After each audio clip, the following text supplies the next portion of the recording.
Good afternoon, everyone, and welcome to our final day of Treaties Recognition Week for 2020. We're so pleased you could join us today for our session on reflections and takeaways with Jean Becker and Professor Susan Roy. My name is Tara, and I have the absolute pleasure of supporting this event today by moderating some of the questions and reflections that come in. And right now, I'd like to turn things over to Robin Stadelbauer. Over to you, Robin. Thank you very much, Tara. Ani, and welcome. My name is Robin Stadelbauer. I am the Indigenous Initiatives Coordinator here at the University of Waterloo. I would like to start off with a territorial and land acknowledgement. We acknowledge the University of Waterloo is situated on the Haldeman Tract land promised in legally binding treaty to the Haudenosaunee of the Six Nations of the Grand River. The land inside and surrounding the Haldeman Tract, including the Stratford campus, is the traditional territory of the Haudenosaunee, the Neutral, and the Anishinaabe. Thank you for joining us this afternoon for a conversation as we wrap up Treaties Recognition Week. Throughout this past week, we covered a number of topics surrounding treaties, and we were pleased to have a number of fantastic guest speakers share their knowledge with us. Jean Becker and myself started off the week with discussing the basics of treaties and what is Treaties Recognition Week. Then we had Dr. Susan Roy, who is, we are fortunate enough to have with us today, gave a great presentation on the historical perspectives on treaty making in Canada. We also heard from Mr. Phil Montour of the Six Nations of the Grand River, who spoke to the treaty signed with the Six Nations, including the Haldeman Treaty and what has been happening since signing. We also heard from Chief Stacey Laforme of the Mississaugas of the Credit First Nation, who shared words on treaty making, our obligations to treaties, and then shared with us the treaties that were signed with his band. Each of these extremely informative presentations are significant and relevant to this area of Ontario. The presentations are or will be posted to our website for reviewing at any time. So today, as I mentioned, is the last day of the University of Waterloo Treaties Recognition Week for 2020, and I would like to welcome and introduce Jean Becker and Susan Roy. So Jean Becker is the Senior Director, Indigenous Initiatives, and is also currently serving as Interim Associate Vice President, Human Rights, Equity and Inclusion. Jean is a Nook and a member of the Nunavut Territory of Labrador. She is a dynamic, nationally well-respected, and highly sought-after leader. She has been leading the charge in change of implementation of Indigenous strategies in higher learning institutions for quite a number of years. We're so fortunate to have her leading the way here at Waterloo. And Dr. Susan Roy is an associate professor in history here at the University of Waterloo. Her work aims to deepen the public understanding of colonial history through research collaborations and multidisciplinary projects that amplify the voices of First Nation communities and artists. She has over 20 years experience in working for First Nations in relation to Indigenous rights research and community initiatives. I feel so lucky and thankful to be sitting here with you both today. I look forward to hearing from what you have to say throughout this conversation as we reflect on Treaties Recognition Week. So to begin, I'm going to ask you both if you can start off by sharing your overall thoughts on the initiative of Treaties Recognition Week itself. Jean, can we start with you? Yes, thank you so much, Robin. Thanks for the beautiful introduction, and thanks for organizing this whole week. So overall, I was so pleased to that the University of Waterloo actually engaged in this week, and the significance of it is enormous in my view. I think that, there are Indigenous leaders who are saying that it's actually through treaty making that reconciliation will happen. So I think it's hugely significant, and perhaps we can go into that idea a little more later on. But I really feel that one of the barriers to recognition is absolutely the lack of understanding on the part of most Canadians. Treaties, what they mean, what they actually are, what they say, and what rights and responsibilities both parties have. So I think that that's how I feel about how important this week is. And perhaps, Susan, you could add something from your perspective. Sure. I also want to thank everyone and Robin and Jean for organizing this important week, and the University of Waterloo for participating in Treaty Recognition Week as well. I think it's really critical that non-Indigenous people, settlers, allies, participate, learn more, think about what treaties are and what our responsibilities are as settlers and Canadian citizens. I heard a lot this week about how about our responsibilities in terms of upholding our governments to these agreements, about the importance of these agreements, these treaties in terms of ongoing relationship building, in terms of Indigenous, non-Indigenous relations in Canada as well, but that critical responsibility that we all have. And I think it's also really important that we learn more about the histories of the places that we have settled, where we are living, the Indigenous territories that we settlers call home, and what were those processes where this country, where we felt that we could call these places our home as well. So it moves beyond thinking about just territorial acknowledgements, and that acknowledgement and understanding of the Indigenous homelands that we are guests on and residing in, to understanding more about the intricacies of that history and that relationship. So it was really interesting to me to hear from Chief Laforme and Phil Montour as well around those specific Indigenous histories of Kitchener-Waterloo and where we live today. And it also made me kind of think about the complexities, the uniqueness, the distinctiveness of those histories in other places across Canada as well. So yeah, great week, and it's so great that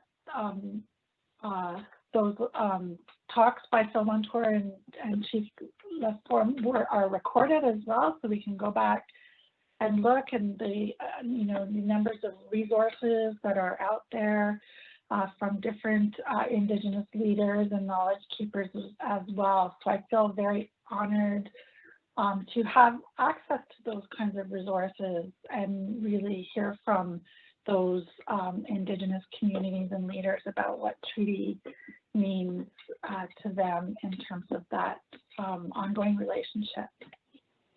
Thanks. Great, thank you. Just to kind of, touch on that, I often think of when I'm walking along the Grand River. I do live in the Kitchener community, so I often walk the Grand River. Whenever I walk it, I do think about who walked there before me, and who walked there before this area was settled. This territory, the Grand River Territory, does meet up with my own territory, which is just north of here. So that always crosses my mind when I'm walking the river, but when I'm also walking other places too, like along the Niagara River and the escarpment. So yeah, I do agree that it's important for us to kind of recognize whose land that we're on. So for the next portion, can you both share with us some of your reflections. I know you've already started talking about these reflections, but maybe we could dive into it a little bit deeper. Some reflections on what was discussed this week. Maybe there were some particular points or various, maybe multiple points that stick out for you that you'd like to share with everybody. Susan, do you want to start this time? Sure. Okay. I had a number of things that I've been thinking about, and again, I want to just point to some of the comments that Jean and Robin have made, and Chief Laforme and Phil Montour. And I think like one thing that really stood out was about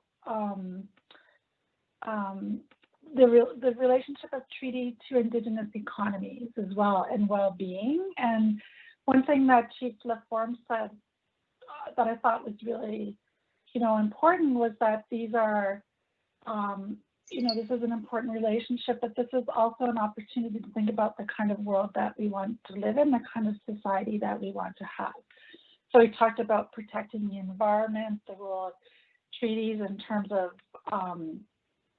the existence of our society really depends on these treaties.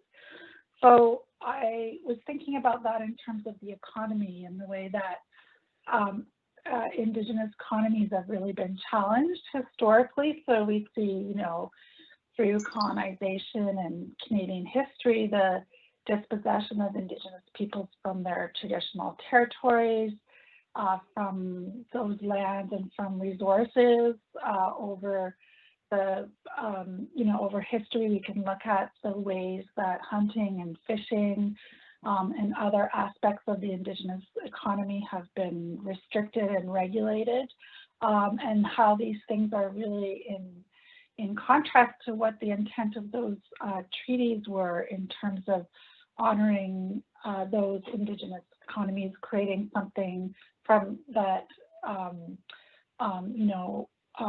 provided the support for Indigenous peoples to thrive economically and culturally, and in terms of language and history as well. So I was really thinking, like, in terms of both of those leaders talked about how, part of what's really critical from Mississauga Mucratic, Six Nations of Grand River, is that their communities are able to thrive and develop those kinds of relationships. So Chief Laforme mentioned, how hunting and fishing traditionally identified as a treaty right in those early historic treaties, but that would translate into the participation in a modern day economy. And of course, Phil Montour talk about the way that, the state participated in alienating those lands of the Haldeman Tract and the trust fund accounts, that, it's really about also thinking about that relationship in terms of an Indigenous economy. And one of the books that I always have my students read is Arthur Manuels on Settling Canada. And Arthur Manuel was an activist and scholar and historian from Squamish Territory in British Columbia. And he talked about his father was George Manuel, too, an important leader, national and global Indigenous leader. But the late Arthur Manuel really talked about how Indigenous lands have been so dispossessed in Canada that only 0.02% are reserve lands today, and that how, what does that mean in terms of the Indigenous economy and people making a living. And we also see this with the lobster case as well, like in terms of what does it mean to make a moderate living. So that really stood out to me in terms of the comments of those two leaders from this territory. Another thing is about how integral treaties have been to the formation of the state as well as Canada.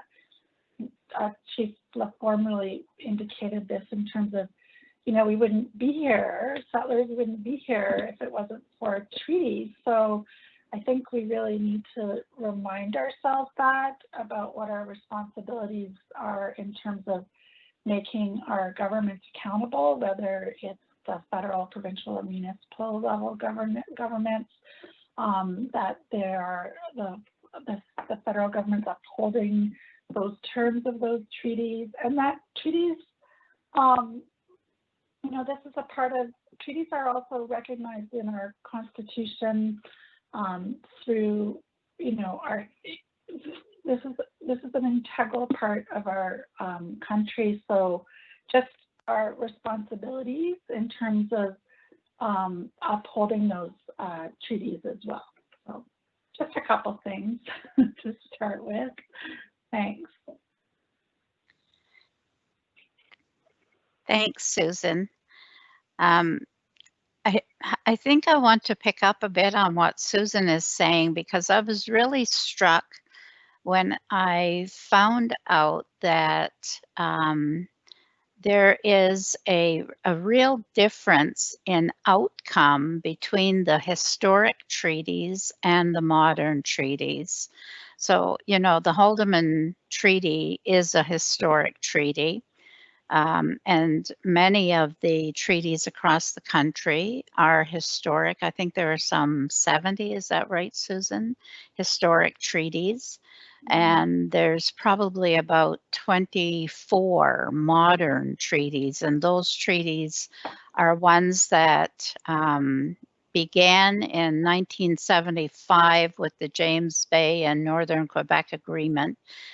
And then the rest proceeded from there. So territories like Nunatsiavut, where I'm from, and Nunavut, Inuvialuit, those agreements, one of the later ones is the agreement in the Yukon. So these are modern treaties. And one of the findings is that the modern treaties actually address things like self-government.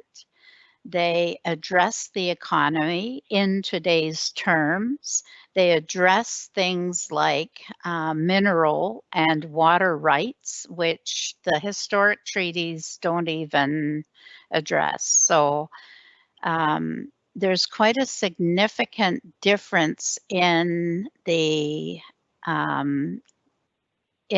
overall socioeconomic benefits to Indigenous communities who have modern day treaties compared to the areas that are operating under the historic treaties. I mean, it's easy to see that a modern treaty is being negotiated very differently than those historic treaties were. And I was telling, I think it was Robin this morning, about the treaty days out in Peguis, Manitoba, that I've attended quite a few times. So every week, they have treaty days, and it's like a whole week of gathering, and it's a homecoming. People come from all over the world to attend treaty days and gather with their families. And part of the treaty week is some representative up from the Department of what are they called now, Susan? I just think of Indian Affairs when I think of them. Oh, the Ministry of Crown Indigenous Relations. Those people, yes. I think you're right. I just think of Department of Indian Affairs too. Going back through the archives. Yes. That just shows us how old we are, but that is who I think of. So, but they show up and they hand out everybody's $5, which is the amount that's in that document, that treaty that was signed so many years ago, and it's never been updated. still $5. So, you know, you can go and pick up your $5, or you can leave it there for a few years and maybe someday you can get 20 or 30.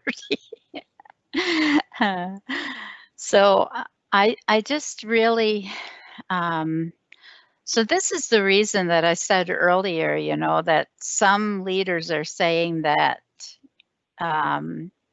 modern day treaties are a path to reconciliation, because obviously reconciliation cannot happen without addressing the issues around land and resources. Indigenous people have to have access to land and resources. If that doesn't happen, I don't see how reconciliation can happen. So when I listen to Phil Montour explain the complexity of what has happened on the Haldeman Tract, and I extrapolate that to the entire country and recognize, you know, how complicated this has become by virtue of not having addressed it years ago. So the longer we put this off, the more complicated it's going to get and the more difficult to resolve. But I think that, you know, the political will to actually address the fundamental issue of land and resources is still lacking in Canada. You know, when Trudeau was elected, it kind of looked like maybe there would be something done about this, but I think it's proven a bit harder than he anticipated, and he hasn't really made any headway in that really fundamental question of how are we going to, in 2020, address these, you know, issues that have all been shoved into the background for so many years. So that's and the other thing, another thing I was thinking about in terms of, you know, those land alienations in the Haldeman Tract is that the work that Six Nations have done to show how those alienations didn't follow Canadian law. They're not, so it's not this isn't a land claim. It's not Indigenous. It's not, you know, Indigenous people. It is, you know, asserting kind of a claim for land, but according to our own Canadian laws, according to, you know, it wasn't done properly, whether we think Canadian laws are legitimate or not. Like, according to the Canadian system, those alienations were done illegally. So, yeah, so thinking about, you know, what does that mean? What does that look like in the future? What's that political will? I mean, Phil even talks about how even the federal government agrees that those were cases of fraud, that there was, you know, misuse of Six Nations trust fund accounts. But why? So with that acknowledgement, why aren't we able to move forward and resolve those issues? I don't have the answer for that, but you know, like what you're saying, Jean, is really critical in terms of that political will and how we move forward in terms of reconciliation and treaty. You know, I think one of the barriers to moving forward and addressing those issues, which anybody who studies this stuff recognizes, is, you know, you're absolutely right. It was illegal. It was illegal under Canadian law, never mind Indigenous law. It was illegal under Canadian law. And so why is nobody being held to account for all of this? I believe that at this point, you know, when you look at the cost, it's so enormous, and Canadian people generally speaking, I think I can safely make a broad statement, which is usually ridiculous to do, but I think I can make this one that generally speaking, Canadian people actually don't understand any of this, and the reaction to a government who would actually make any kind of restitution, I think would be it would be an uproar in the country, which the politicians obviously know. And, you know, the demonstrations, what's happening in Nova Scotia right now is an indication of that.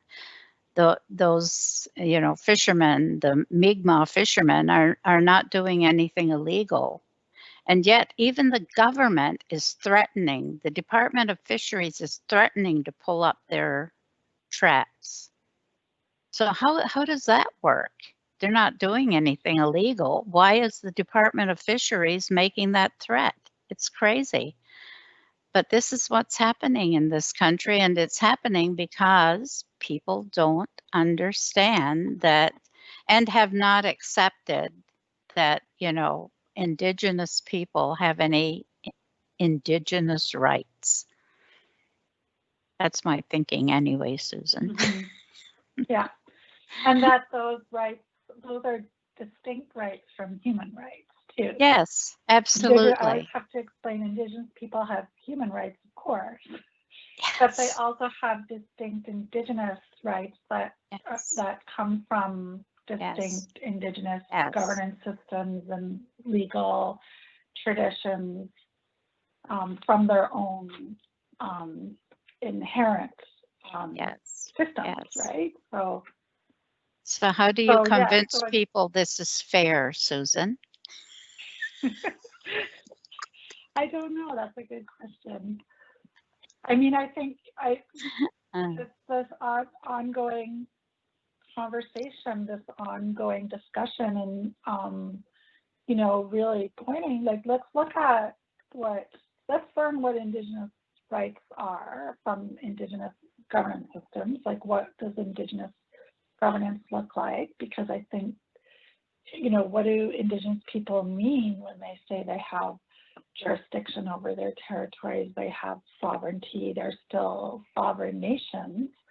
So signing treaties didn't give up that jurisdiction or sovereignty. But let's also look at what our Canadian legal system has said. What does the Constitution say? What does our Supreme Court of Canada say? So in terms of the, you know, if we want to look at like just our Western legal systems, like they also have been upholding Indigenous rights. So you see in the Mi'kmaq fisheries case, the 1999 Supreme Court of Canada decision, which said that the Mi'kmaq could fish out of season to make a moderate living. So what does that mean? You know, that's a Canadian court acknowledging an Indigenous right. So what does, so let's look at what our, and in Phil Montour, in Six Nations case, I mean, those Indian Act trust systems were set up by the federal government or by the colonial government, by the crown beforehand. So what does that, you know, they're not even following their own rules, right? Yeah, not at So all. I think that's shocking. Like, that's what's shocking, and that's why I really appreciated what both Phil Montour and what you're saying, Jean, and if the forum is that it's settler, non-Indigenous responsibilities to kind of, you know, understand that context as well.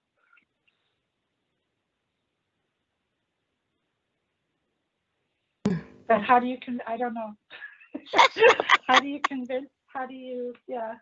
Ongoing education, I mean, treaty, this is part of I have a friend who's a public school teacher who emailed me today. She was really excited. It was Treaty Recognition Week, so she had some resources to work with her, you know, grade 5 and grade 6 classes about, because she wasn't really sure where to find things before. So you know, it's starting to be included in public school curriculum. So that seems important. In universities, like when I started teaching out at UBC years ago, students would come to class, and these were classes that were, you know, had lots of Indigenous students as well, not just non-Indigenous students, but that were most, you know, the non-Indigenous students would come with shock learning about these histories, which isn't really a helpful response, right? Like we want to move from kind of shock and being appalled into supporting some kind of change, right? Or in terms of that educational experience. So, you know, things have shifted in my experience too. There's a lot more kind of awareness, a lot more interest, but we're still not there yet, of course. You know, whether you make courses mandatory or not mandatory, there's, you know, the universities and educational institutions across Canada have been having those kinds of discussions as well. So you feel that there has been a shift in terms of what students know when they arrive at university? Because I haven't actually taught for a number of years. And, you know, that was a striking part of the experience for me when I was teaching in the past, that students were coming in and sometimes they didn't even know there were Indigenous people, First Nations, Métis, and Inuit people. They had no idea that we still existed. And so it's really good to hear if students are coming, that means that there is a better education happening in the elementary and the secondary schools. So you think that change has happened? I think there, sorry, lost my phone there. I do. I think there's more awareness.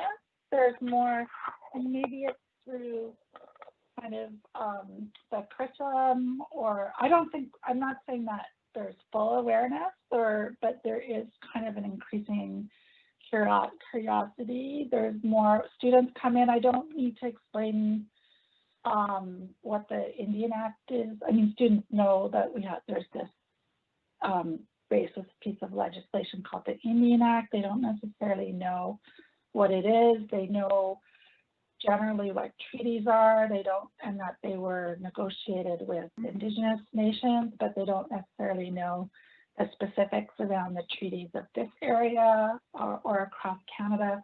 They know about residential schools, which is likely because of the work of the TRC and that being a place where, you know, an emphasis kind of on Indigenous history in relation to residential schools, which I think has really like been a positive work in terms of that kind of awareness by non-Indigenous students. Sometimes I find that also limits kind of their awareness of the complexity of Indigenous history and the resilience and the, you know, the ongoing cultural resurgences and the kinds of activisms that have taken place since contact with European societies. So, you know, that's something to kind of grapple with as well, and to continue to explore, to not just understand Indigenous histories in terms of residential schools or alone, right? Or Indigenous people being kind of portrayed as victims. History shows us incredible resilience and resistance throughout this whole history. Yeah, I would say that there's kind of increasing awareness, and I think the range of resources available to people is really exciting. We have so many Indigenous artists and thinkers and writers and filmmakers creating really important work as well that really helps kind of build that awareness too. So there's really opportunities you know, to hear from Indigenous leaders from all different perspectives as well, which is really critical. I think Robin had a question for us. I did have a question, but Yeah. but Yeah. that can wait for the Q&A period. But Okay, I'm just really enjoying listening to your conversation, and you know, what kind of comes to mind is also the learning in Indigenous communities about treaties that affect their area. I know I was in my early teens when I first learned about the treaties in my area, and it really impacted me. Learning about them, how I learned about them. If I can share for a moment, we were having a fishing dispute in our area, and so the leaders of the time thought it would be a great idea to bring the youth together into one room, and we spent a day learning about the history of treaties in our area, and then also learning about the fishing dispute, because they wanted to arm us with knowledge in the event that we experienced racism when we went off the reserve to school or just to, you know, shop or whatever. And it turned out to be, you know, some good foresight on their part, because we did experience some racism related to the fishing disputes when we did go back to school. So it would be interesting to know what kind of education is happening in Indigenous communities. In conversation with Jean, it sounds like it may happen more in some other areas of Canada than maybe Ontario. Yeah. So time is marching on.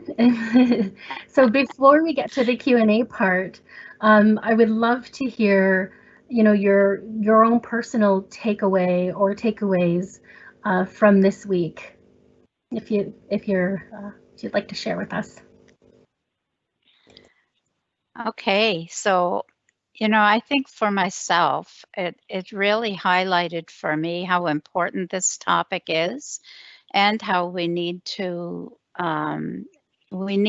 expand the education aspect of what we've done with Treaty Week. So I think, you know, having we need to be teaching treaties, and we need to be arming people with this understanding and with the knowledge of treaties in more depth. So, you know, developing programs or courses that actually address treaties, and I mean, I could see its relevance in a lot of different areas: history, social sciences, political science, all kinds of places where this would be an asset to have students armed with this knowledge and be able to connect it with other things that they're studying. I think that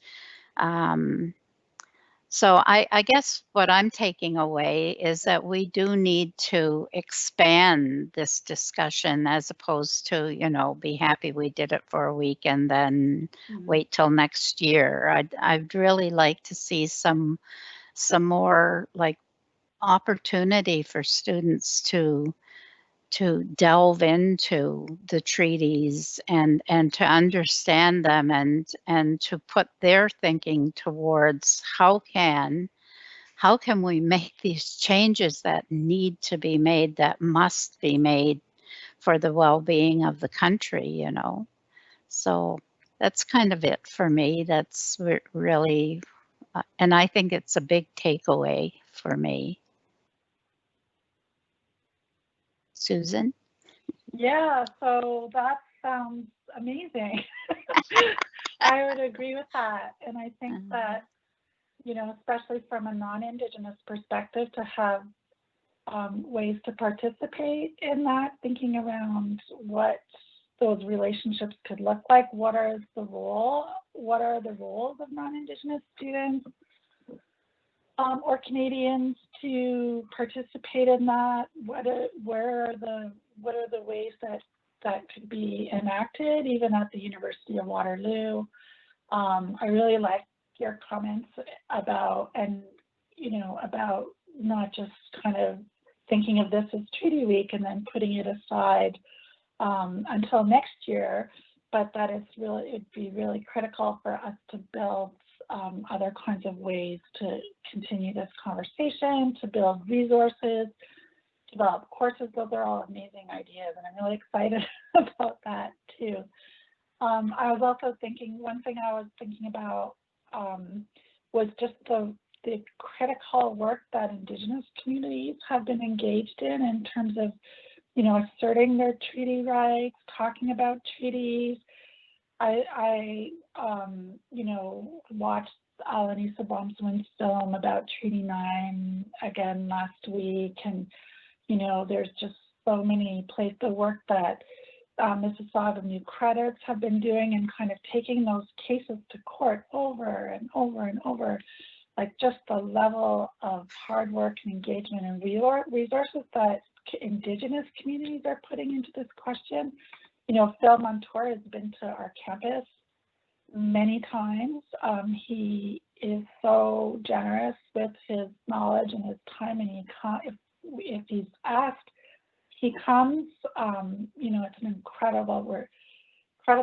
he's incredibly generous, and we're so lucky to have people like Chief LaForme and Phil Montour that are available to us and willing to share their experiences and knowledge. And I just really, want to really acknowledge that in terms of that hard work and effort, and that, it's really easy for us at the end of the day, to pack up. It's the weekend, relax, but people in Indigenous communities work really hard in terms of these issues, and it's constant. And I think it's time that non-Indigenous people also begin to put the effort into learning and educating themselves about this history, about these treaties, without kind of drawing on the expectation or resources of First Nations too, who have done a lot of work. So thank you. I think that's a really critical takeaway in terms of thinking about how to expand our own learning and education about Treaty Week, especially at the University of Waterloo. So thanks, Jean. Thank you, Susan. Well, miigwech to you both. Those are some excellent takeaways and some great conversation. We'll move into the next part, which is the Q&A part of this discussion, and we'll hear from Tara, who's going to be moderating the Q&A portion of this afternoon. Thanks so much, Robin, and thank you so much to Jean and to Susan. So there have been some great questions that have come in. The first relates to personalizing territorial acknowledgements. The person who submitted this question says, I find it's often said at the beginning of campus meetings and events, but in a, quote, robotic or verbatim way, instead of with the intent and meaning it's supposed to have. And maybe Jean and Susan, you can comment on ways that we can personalize and make meaningful and perhaps even connect to our work the territorial acknowledgements that we give. Susan? Well, that's a good question. I think that it's true, like, especially, often we have people reading them. So it has that potential to be robotic. I guess, yeah, the ones that I find more impactful are when people kind of position themselves within that territorial acknowledgement, without taking up all the time too, but to talk about your own relationship as a settler, as a new immigrant, as an Indigenous person from another territory, as an Indigenous person from the territory. does make those more personal and more impactful. It's a way of also storytelling. It's really interesting because most of my work has been in British Columbia. So I'm originally from Ontario, but then went out to BC and, you know, went to school there, and territorial acknowledgements have been going on there for much longer than I've seen here in Ontario. So even when I came to Waterloo in 2012, people weren't doing them. It's only been the last couple of years. And so I think it could be also kind of the newness of them and people not, you know, just seeing them as kind of, some people perhaps thinking of them as kind of these token things that they may have to do, but you know, as we learn more about kind of the histories behind them, the reasons for them, I think that, you know, this kind of discussion that we're having this week really helps to ground those territorial acknowledgements better in terms of those histories and understanding what they actually mean in terms of those histories. So at Waterloo, we have, you know, Ladawandwan, Anishinaabe, Haudenosaunee acknowledgement, and then the Haldeman Tract acknowledgement. But do we really know what that means and who those nations are? So I think as we learn more about the histories of the land that we are residing on, that those will become more meaningful. It's also like the question of what are they? Are we acknowledging land? Are we actually engaging in a conversation around land restitution and reclamation? Like, you know, like in terms of land back, what are we actually, you know, intending to do with those territorial acknowledgements? So in Vancouver, where people talk about how they're guests, uninvited guests, like in territories, which I also think is a really interesting way to think about it in terms of a settler, that I'm an uninvited guest too on these territories. So, or did the treaties make us invited guests? I don't know. So so learning more about those histories and the specific Indigenous histories and contemporary occupation as well, of course, too, right? And also thinking about into the future. So how are those acknowledgements located within that? Sorry, Jean, go ahead. That's great. Thank you, Susan. I won't say much about it. I'll just add that, you know, for me, I too first encountered territorial acknowledgements out west. So in Saskatchewan and Manitoba in particular. And they're quite standard. They're ordinary. They're normal. They're people, and you know, like I said earlier, they celebrate treaty days. So there's a bit more awareness that, and the treaties are a bit more publicly talked about. You see them mentioned in newspapers, and you know, people bring them up in discussions or whatever. So when they came to Ontario, they were actually quite controversial here. And there was a lot of criticism because people were saying them and they didn't know how to pronounce the names properly. And, you know, my feeling is I'm happy that they're trying. I'm happy that somebody is, you know, been forced, if that's what they are, is forced to do them, because a lot of times people object because they say, oh, they're just saying it because they were made to do it. Good. So they should be.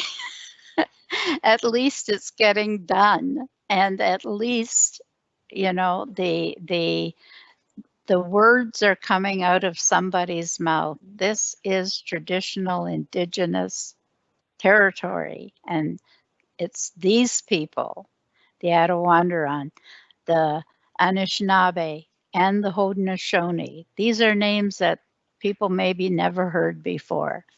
Good. Even if they're pronounced wrong this time, maybe next time it'll get better, you know? So I don't worry too much about how sincere somebody is when they do it. I just want them to do it and continue working on it. And as you said, hopefully somewhere along the line, somebody who's parroting the words will wonder what they're saying and maybe find out who those people are. So I just think for Ontario, it was actually a move forward about 10 years ago when this began to become a practice here in public institutions. So that's my response, Tara. Thank you so much. I know that we touched on this a little bit already, and I know that there is going to be talk at the end about some resources, but someone did submit a question about specific topics or issues that they should spend time researching and understanding to learn more about Indigenous rights, particularly in the Waterloo region.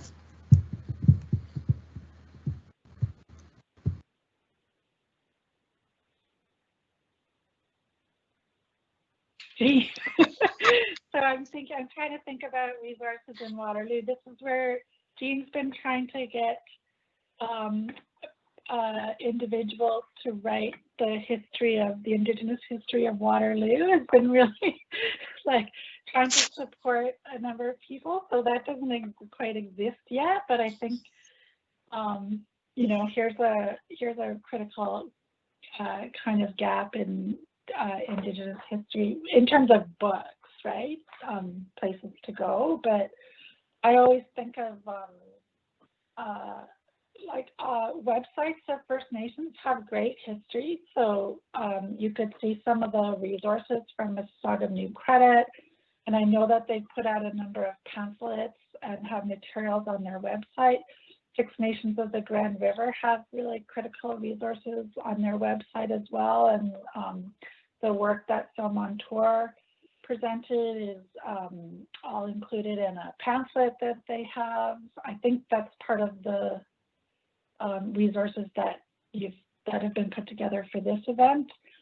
Jean, do you know of any? I can think of kind of national histories. I mean, a book that I've mentioned that I've been using recently in my classes is Arthur Manuels on Settling Canada, which is a really nice personal memoir that's integrated with historical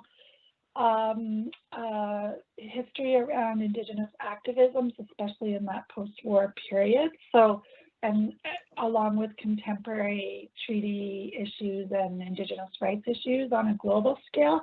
So I really like that book because it's a really interesting read because it is from an Indigenous perspective, a writer with that family personal storytelling as well.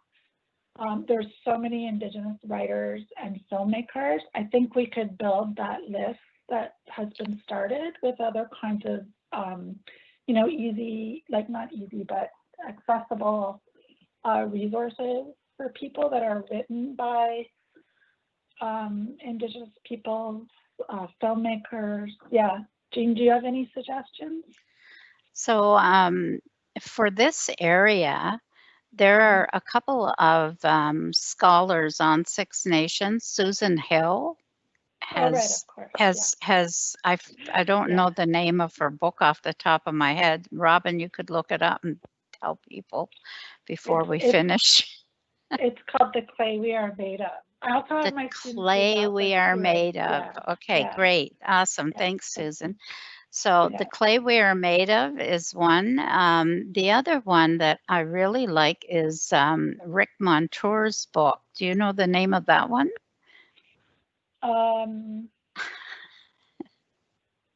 Not off the top of my head.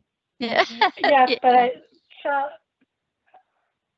But those are a couple of you know, that are specific to Six Nations, the Haldeman Tract, and I think that they provide really a starting point for a deeper look at the issues around the Haldeman Tract.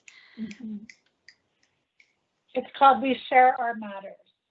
We share our matters, yeah. And Okay. then, you know, there are other Haudenosaunee scholars that have written amazing works of philosophy, and like John Mohawk's work is really worth reading to better understand Haudenosaunee philosophies and attitudes towards land and towards governance. All of those things are in his writings. So those are a few, but there are more. I just have to sit down and make a big list. Thank you so much to you both. Another question that has come in. What are some considerations for the Indigenous students who live in campus housing at Waterloo? Anything we should be doing or thinking about or not doing, i.e. even vocabulary such as it's called residence? Jean, I'll hand that one to you. I'm not even sure what to do with that one.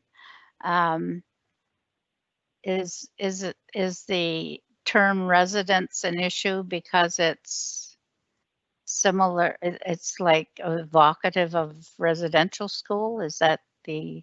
I don't know what it means exactly. So students in residence. I don't think that there's anything special I would say to them in, you know, that I wouldn't say to everybody, which is engage, build relationships, educate yourself, you know, participate, be interested, be curious, find out, come and meet us when you can do that again. In the meantime, we could always meet you virtually. But I don't think that because you're in residence, there's anything different that you need to do. Susan, any ideas? Yeah, I mean, we could think about the responsibility of all students on campus too, in terms of trying to learn and understand about the Indigenous territories of the campus that Waterloo's on. So that's starting to happen. Mm-hmm. Yeah. So that sounds great. I'll just leave it at that. Thanks. Thank you both. So I think we have time for just one more question. So aside from the Indigenous Steering Committee, what else can the University of Waterloo do to further Indigenization on campus?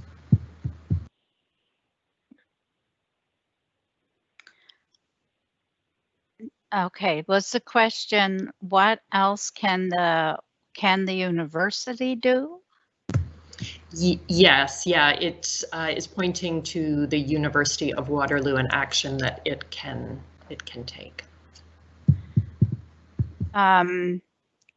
So you know, there are actually a lot of actions that we're working on taking. So so one of the things that we're doing is working with the academic units on looking at the curriculum and seeing where and how the curriculum can be indigenized.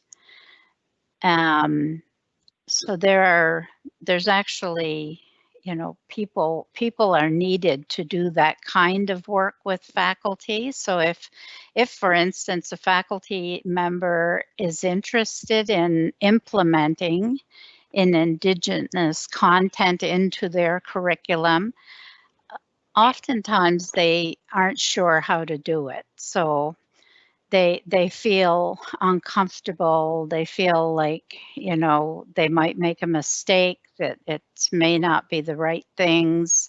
And so we need to have people who can assist faculty in creating more issues around Indigenous pedagogy that needs to be implemented as well, particularly for our Indigenous students.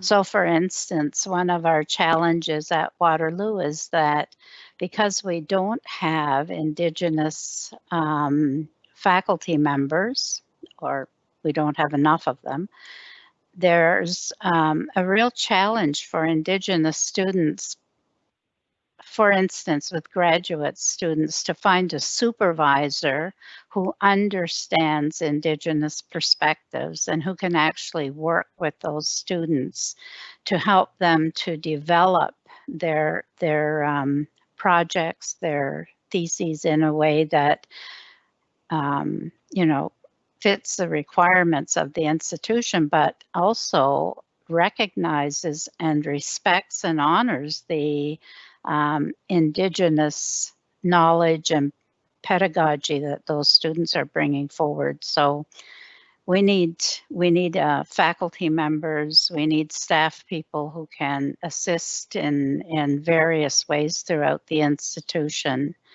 And that's part of the role of the Indigenous Initiatives Office, is to have these conversations and forward the implementation of Indigenous inclusion throughout the institution.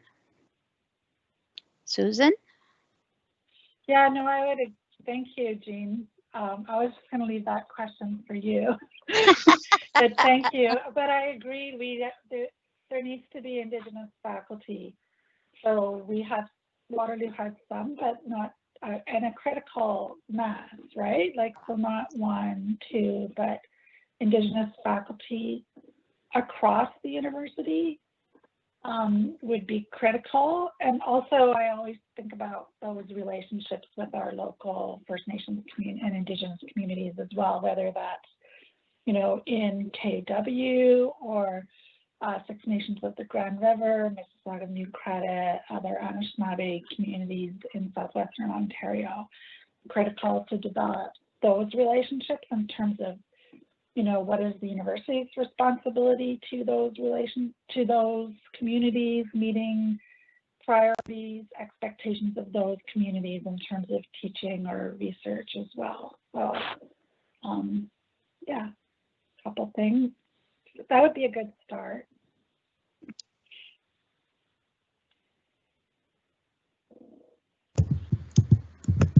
Okay, thank you. Excuse me. Thank you so much, both of you. We've now run just a little bit over time, so unfortunately, those are all the questions we have to get to. So I'm going to pass it now back to Robin. All right. Well, thank you both very, very much. This was a great exchange of conversation about this week, and I'll say maybe it's a great springboard for the work that can be done going forward.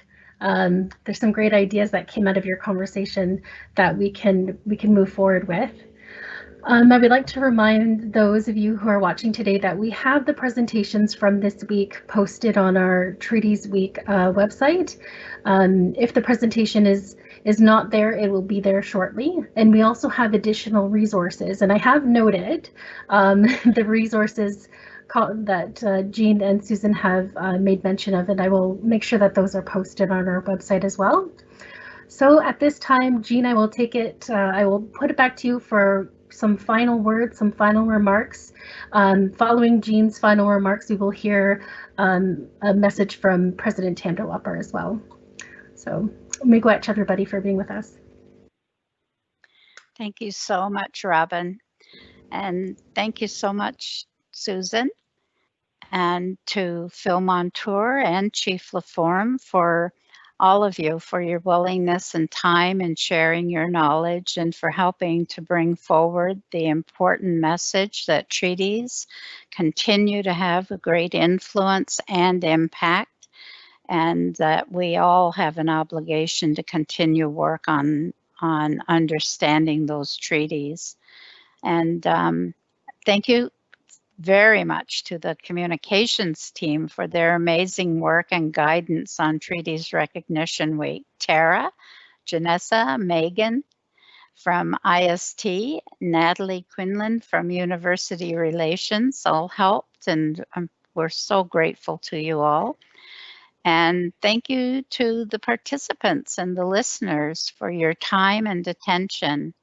We acknowledge this interest and commitment, and we hope you continue on the path of learning and finding ways to uphold our obligations to the treaties. Thank you all so much. Goodbye. I would like to thank you very much for joining us for Treaties Recognition Week. I hope that it has broadened your knowledge and experience with this important topic. Many thanks to our special guests, Mr. Phil Montour from the Six Nations of Grand River, Chief Stacy Laforme from the Mississaugas of the Credit First Nation, and Dr. Susan Roy, Associate Professor of History here at the University of Waterloo. Historical treaties certainly remain important and relevant to our society today. By building an understanding of these agreements, we continue to move forward in a respectful and positive relationship that benefits everyone. A sincere thank you for joining us, for your participation in our Treaties Recognition Week events, and for learning with us.